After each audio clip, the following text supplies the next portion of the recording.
The one word hit like a thunderbolt through Hollywood, through royal circles, and through a brand that had spent years trying to convince the world it was still unstoppable. One word, one brutal assessment, one public dismissal that many people believe exposed a much bigger problem hiding beneath the headlines. And suddenly, people were no longer asking whether Meghan Markle and Prince Harry were misunderstood. They were asking something far more dangerous. What if the critics had been right all along? Kelly Osbourne did not whisper it. She did not hide behind anonymous sources. She did not deliver it through a tabloid leak or a palace insider. She said it openly, publicly, and with the confidence of someone who had watched the entire saga unfold from close enough to understand exactly what was happening. And when she said that Meghan and Harry had been handed every opportunity imaginable and still failed to deliver, it felt like a door slamming shut on years of carefully managed narratives. What made the moment so explosive was not just the criticism itself, it was the timing. Because months before Kelly's comments started circulating, a number had already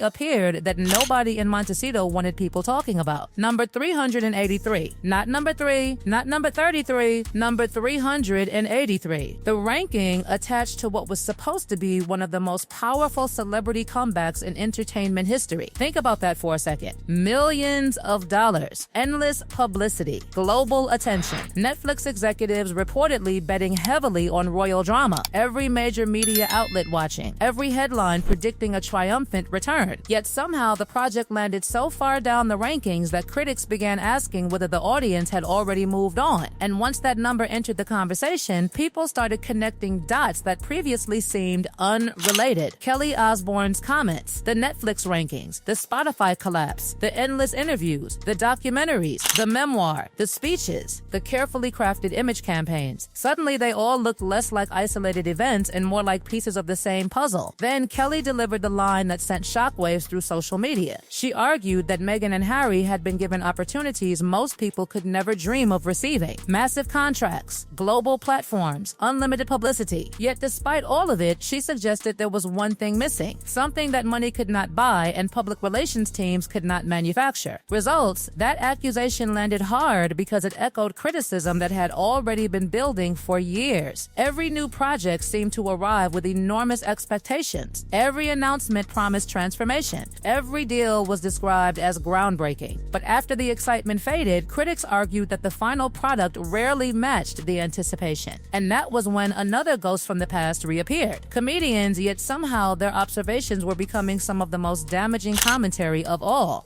Jimmy Carr looked at the entire situation and found contradictions that audiences immediately recognized. Chris Rock turned headline grievances into punchlines. Other entertainers openly questioned whether the couple's public messaging still matched the reality people were seeing. What made these jokes dangerous was not that they were cruel. It was that audiences laughed because they recognized the pattern. Again and again, the same criticism surfaced. Huge opportunities, huge publicity, huge expectations, and then disappointment. Meanwhile, supporters argued that Meghan and Harry were facing impossible scrutiny. They insisted critics were ignoring the couple's charitable work, advocacy efforts, and attempts to build a life outside royal constraints. They claimed every setback was exaggerated while every success was minimized. But even that defense created another question. If the projects were succeeding, why were so many conversations revolving around failures? Why were rankings becoming headlines? Why were canceled deals generating more attention than new ventures? And perhaps most importantly, why were so many former supporters suddenly sounding skeptical? As the debate intensified, Kelly Osbourne's words continued spreading across the internet. Not because they were new criticism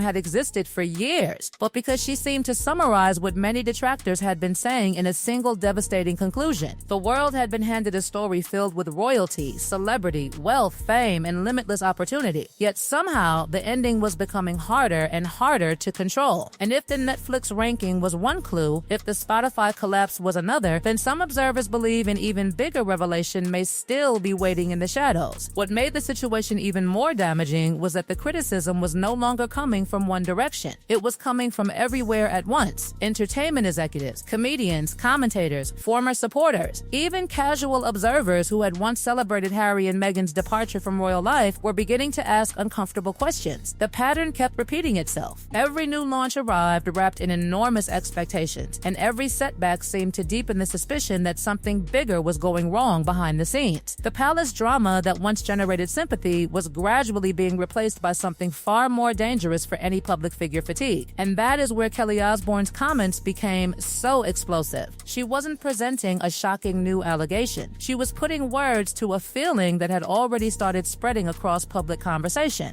A feeling that perhaps the couple's greatest challenge was not hostile media, royal critics, or palace insiders. Perhaps the challenge was much simpler. Perhaps audiences were becoming tired of hearing the same story repeated over and over again. Think about how many times the narrative returned to the same themes: betrayal, victimhood, escape, freedom, new beginnings, fresh starts, reinvention, yet every new chapter somehow circled back to old grievances. Critics began arguing that the future kept getting interrupted by the past. Every project designed to showcase a new direction somehow reopened old wounds instead. That contradiction became fuel for comedians who recognized an easy target. One after another, they highlighted what they viewed as the central paradox: a couple seeking privacy while constantly producing public content, a couple rejecting the institution while continuing to benefit from the fascination surrounding it, a couple insisting they wanted to move forward while repeatedly returning to the same conflicts that first brought them worldwide attention. Then came another devastating realization. Many of the jokes weren't really about Harry and Meghan anymore. They were about expectations. The public had been promised a media empire, a content revolution, a powerhouse brand capable of reshaping entertainment, philanthropy, and public influence. Instead, critics saw canceled contracts, underperforming projects, and growing skepticism from the very industries that had once embraced them. Meanwhile, Prince Harry found himself trapped inside a narrative that many observers considered increasingly difficult to escape. Every new interview invited comparisons to the man he once was. The prince raised inside one of the world's most famous institutions versus the celebrity attempting to build a new identity thousands of miles away. Those comparisons were not always fair, but they were relentless. And the more they appeared, the more people questioned whether Harry had truly found independence or simply exchanged one system of influence for another. For critics, that idea became the heart of the entire story. They argued that the royal exit was supposed to create freedom, yet somehow it appeared to create a different kind of dependence. Dependence on media deals.